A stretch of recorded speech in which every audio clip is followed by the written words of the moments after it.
नमस्कार। आज हम एक बहुत ही दिलचस्प चीज पर गौर करने वाले हैं। सोचिए, जो कचरा हम रोज फेंक देते हैं वही हमारी मिट्टी के लिए काला सोना बन सकता है। जी हाँ, बिल्कुल सही सुना।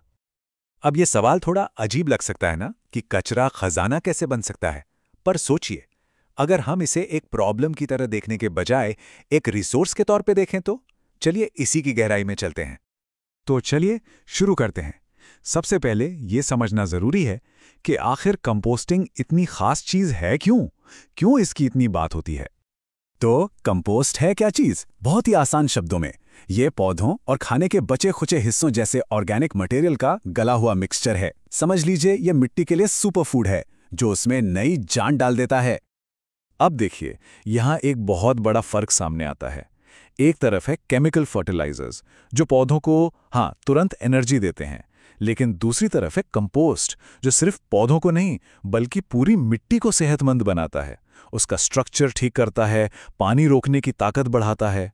तो ये फर्क बिल्कुल वैसा है जैसे एक क्विक फिक्स और एक लॉन्ग टर्म इन्वेस्टमेंट के बीच होता है। और सुनिए, इसका फायदा सिर्फ हमारे बगीचे तक ही सीमित नहीं है। कंपोस्टिंग से लैंडफिल में जाने वाला कचरा कम होता है, जिससे मीथेन जैसी खतरनाक ग्रीनहाउस गैस भी कम निकलती है। इससे पानी की बचत होती है, मिट्टी का कटाव रुकता है, यानी पूरे पर्यावरण के लिए एक जीत की स्थिति है। तो अब जब हम इसके फायदे समझ चुके हैं तो सबसे जरूरी सवाल ये बनता कैसे है। चलिए अब इसकी सीक्रेट रेसिपी पे नजर डालते हैं। और चिंता मत कीजिए, ये रेसिपी बहुत आसान है। देखिए, पूरी कंपोस्टिंग का राज छिपा है दो चीजों के बैलेंस में, कार्बन और नाइट्रोजन। आदर्श अनुपात है लगभग 25:1।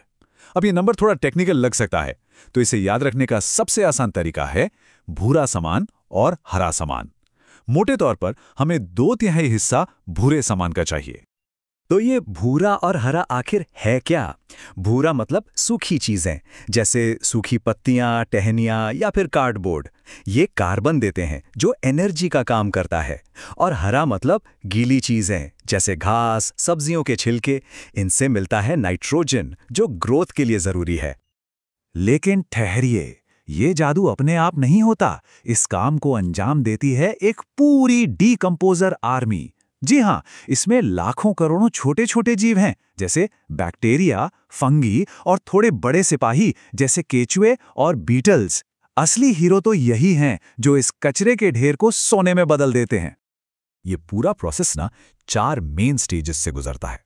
शुरुआत में ढेर हल्का गर्म होना शुरू होता है। फिर आता है थर्मोफिलिक स्टेज, जब ये आग की तरह गर्म हो जाता है। इसके बाद धीरे धीरे ठंडा होने लगता है और आखिर में आता है मैचुरेशन यानी पकने का स्टेज, जिसके बाद कंपोस्ट इस्तेमाल के लिए बिल्कुल तैयार हो जाता है। अब उस गर्मी वाले स्टेज की बात करते हैं जहां टेम्परेचर का 50 डिग्री सेल्सियस तक पहुंचना बहुत जरूरी है। क्यों? क्योंकि इसी गर्मी में ज्यादातर बीमारी फैलाने वाले जर्म्स और जंगली घास के बीज खत्म हो जाते हैं। तभी तो कंपोस्ट सेफ और असरदार बनता है। चलिए, साइंस तो समझ ली, अब आते हैं प्रैक्टिकल बात पर। घर पर कंपोस्टिंग शुरू कैसे करें? और अच्छी खबर यह है कि इसके कई तरीके हैं, चाहे हमारे पास जगह कम हो या ज्यादा। जिनके पास बगीचा है वो आराम से बाहर एक बिन लगा सकते हैं। अगर कोई अपार्टमेंट में रहता है तो वर्मी कंपोस्टिंग यानी केंचुओं की मदद से कंपोस्ट बनाना एकदम परफेक्ट है। एक बोकाशी मेथड भी है जिसमें मीट और डेयरी जैसी चीजें भी कंपोस्ट हो जाती हैं। और सबसे आसान है ट्रेंच कंपोस्टिंग, जिसमें बस कचरे को बगीचे में दबा दिया जाता है। यहाँ एक बहुत ही मजेदार फैक्ट है। पता है, खरगोश की खाद में इतने न्यूट्रिएंट्स होते हैं कि उसे बिना कंपोस्ट किए सीधा बगीचे में डाल सकते हैं। सोच के देखिए, नेचर ने हमें कितने कमाल के सॉल्यूशंस दिए हैं। लेकिन एक बात का ध्यान रखना बहुत जरूरी है, सारी खाद एक जैसी नहीं होती। मुर्गी की खाद बहुत गर्म होती है, मतलब उसमें नाइट्रोजन बहुत ज्यादा होता है, तो उससे पहले कंपोस्ट करना पड़ता है। और सबसे जरूरी चीज, कुत्ते, बिल्ली या सूअर जैसे मांसाहारी जानवरों की खाद का इस्तेमाल कभी भी नहीं करना चाहिए। उनमें इंसानों को बीमार करने वाले जर्म्स हो सकते हैं। ठीक है, अब हम आखिरी हिस्से पर आ गए हैं। यहां हम कुछ सिंपल रूल्स की बात करेंगे जिससे कंपोस्टिंग में सक्सेस की गारंटी हो। ये टिप्स आम गलतियों से बचने में बहुत काम आएंगे। तो सक्सेस का मंत्र क्या है? बैलेंस। भूरे और हरे का सही रेशियो, सही नमी, जैसे भीगा हुआ स्पंज होता है बिल्कुल वैसा। और हवा के लिए हफ्ते में एक बार ढेर को पलटना। और क्या नहीं करना है? प्लास्टिक, तेल, मीट या बीमार पौधों को बिल्कुल नहीं डालना है। और हाँ, सबसे बड़ी चीज, थोड़ा सब्र रखें। और आखिर में सेफ्टी फर्स्ट। जब भी कंपोस्ट या खाद को हाथ लगाएं, हमेशा ग्लव्स पहनें, बाद में हाथ अच्छे से धो लें।